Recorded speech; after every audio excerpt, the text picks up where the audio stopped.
Welcome, here I've got ASUS ZenPad 10 and I'm gonna show you how to change photo resolution in the camera app at this device. So at first we have to tap on the camera button here to open it, and as you can see for now we are in the standard photo mode. From here let's go to the left corner at the bottom. When we tap on this button we can open the advanced camera settings.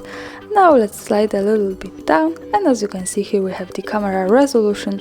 So by tapping on this we can pick the resolution with 2 megapixels and 4:3 ratio with this size. So this is how it looks like. As you can see the background has changed, and we can also pick the 1 and 4 megapixels with 16:9 resolution with this size. So this is how it looks like, and this is how it works. That's all. Thanks for watching. Subscribe to our channel and leave the thumbs up.